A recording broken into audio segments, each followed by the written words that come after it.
Kami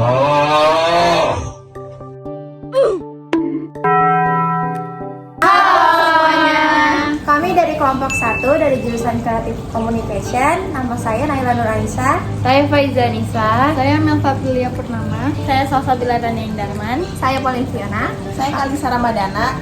Kita mengambil topik SDG nomor 10 tentang Reduce Inequality, yaitu ketimpangan sosial.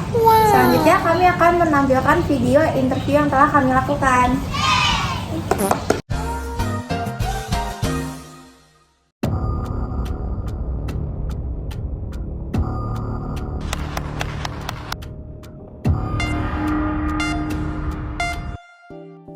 Mas, namanya siapa? Nama Gilang. Mas, sebelumnya pengguna BPJS bukan? Saya pengguna BPJS. Nah, menurut Masnya nih, gimana sih pelayanan BPJS di daerah? Ada tuh cepat atau lama? Selama ini ketika saya menggunakan pelayanan BPJS relatif cepat dan udah ribet. Nice. Menurut Masnya nih, ada nggak sih perbedaan pelayanan sama BPJS sama asuransi pribadi? Aku kan pakai dua-duanya, BPJS pakai, asuransi swasta juga pakai. Ya, masalah satu masalah kualitas masalahnya, yang kedua masalah sistem pemberian pasti. Nah, selanjutnya Mas pernah nggak sih ada kayak kendala nih misalnya pas pakai BPJS? Misalnya pas ada pelayanan, terus kayak harus ngantri kayak dari seminggu biar dilayani. Enggak pernah. Aku cukup intens pakai BPJS dan sejauh ini sudah pernah yang import gitu. Berarti kayak langsung datang, langsung Ya. antri dikit langsung diobatin. Oh, memang kalau nggak terbiasa dengan proses yang panjang itu akan terasa ribet. Tapi ya itu yang harus kita lakukan karena kita butuh.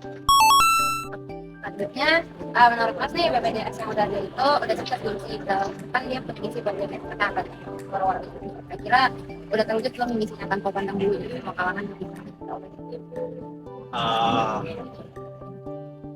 Kalau pengalaman pribadi sih sudah sukses.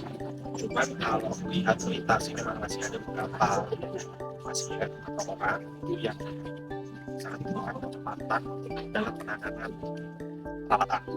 Nah itu mungkin bisa meratakan harusnya pelayanan asuransi swasta dan BPJS itu harusnya sama. Itu sih, itu pelayanan aja. Menurut Masnya BPJS harus ngapain lagi biar masyarakat dari semua kalangan lebih percaya sama layanan? Perbaiki sistemnya. Perbaiki sistem pelayanannya. Gak ada salahnya BPJS pensiun kita kan iuran ya. Kita kan ini sebenarnya bisa transformasi pelayanan. Nah itu harusnya standarnya melebihi standar asuransi swasta. Terima kasih ya. Terima kasih banyak ya. Namanya siapa? Nama saya Dini. Kita mau nanya, Ibu saat ini pakai asuransi apa? Saya kebetulan ini asuransi kesehatan ya. Asuransi kesehatan saya dapat dari kantor. Saya pakainya InHealth. Menurut Ibu asuransi InHealth ini termasuk cepat atau lama? So far sih kalau dibilang cepat, kebetulan aku pakai broker juga.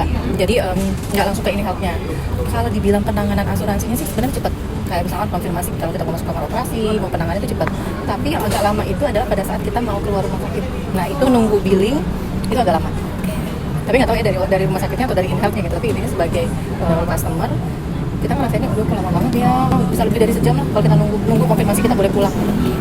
Terus kalau misalnya pakai InHealth ini ada perbedaannya nggak kayak misalnya dari nakesnya gitu kayak kepada pemakai asuransi swasta sama BPJS? Aku pernah pakai BPJS ya, tempat pendaftarannya pun beda. Kebetulan kalau di rumah sakit yang aku datengin ya, nggak boleh nyebut nama rumah sakitnya ya. Di rumah sakit yang aku datengin ini tempat BPJS mulai dari pendaftaran antara yang biasa lah yang umum dengan yang BPJS tenaga kesehatan itu beda. Dari tempatnya ini udah dibedain. Tapi saya sih rasa kalau udah masuk kamar kemungkinan besar pelayanan akan sama ya. Sekarang aku mau nanya nih, ada nggak sih kendala-kendala selain masalahnya tadi kan mungkin lama, selain itu ada nggak sih kendala lainnya gitu untuk asuransi ini? Kalau aku so far untuk asuransi aku udah pernah pakai beberapa asuransi swasta. So far bagus ya, bagus. Maksudnya kita nggak pernah punya kendala yang signifikan. Karena mereka ready 24 hours untuk kapan aja kita masuk, termasuk juga pada saat masuk emergency. Pokoknya selama sesuai dengan persyaratan yang udah pernah disampaikan gitu ya, persyaratan untuk klaimnya atau segala macam semuanya mudah. Terus menurut Ibu nih, misi dari asuransi tersebut tuh udah bisa nggak sih masuk ke dalam penggunanya gitu loh? Kalau saya justru gini, kalau kita pakai asuransi kesehatan ya, plannya itu udah tertib. Jadi beda dengan kalau kita sendiri kan, misalnya tanpa asuransi ya. Kalau kita berobat tanpa asuransi kan kita nggak tahu nih, misalkan dokter nyaranin, oh ya harus masuk ronsen dulu misalnya, padahal kita keluar cuma batuk ya, batuk baru 3 hari udah disuruh ronsen. Kalau kita pakai asuransi kesehatan kan nggak bisa begitu. Dia semua jenis asuransi pasti akan tanya diagnosa dokternya apa. Nah berdasarkan diagnosa itulah baru tindakan diambil. Jadi kalau asuransi merasa bahwa tindakan itu tidak diperlukan, mereka akan menolak. Jadi ini hal udah berhasil misinya tuh kayak menyejahterakan penggunanya gitu. Kalau menurut saya sih InHealth itu termasuk yang sudah leading ya, karena dia termasuk salah satu perusahaan asuransi yang sudah punya apa istilahnya, kalau di asuransi plan itu ada dua jenis. Saya kebetulan dapat yang managed care. Managed care itu tidak di semua provider asuransi itu punya. Jadi dia punya dua jenis kepesertaan, ada yang managed care, ada yang namanya indemnity. Nah dua-duanya ini InHealth punya. So far sih kalau menurut saya buat orang-orang yang punya penyakit kronik ya, artinya butuh penanganan agak panjang gitu, InHealth managed care itu helpful banget, oke banget. Jadi menurut Ibu asuransi ini worth it gak sih sesuai dengan premi yang dibayarkan dengan fasilitas yang didapatkan? Kalau saya jawab untuk InHealth managed care, yes. Karena at any cost, selama kita sesuai dengan prosedurnya ya, itu akan dibayarkan, akan di cover semua. Jadi selama kita masuk ke rumah sakit, kemudian melalui intinya nggak ada yang kita langgar deh dari ketentuan-ketentuan yang sudah ditetapkan sama InHealth-nya, kita ikuti prosedurnya, berapapun cost-nya itu dijamin. Oke, berarti worth it ya. Worth it banget. Kita aja Ibu, makasih ya. Baik, sama-sama.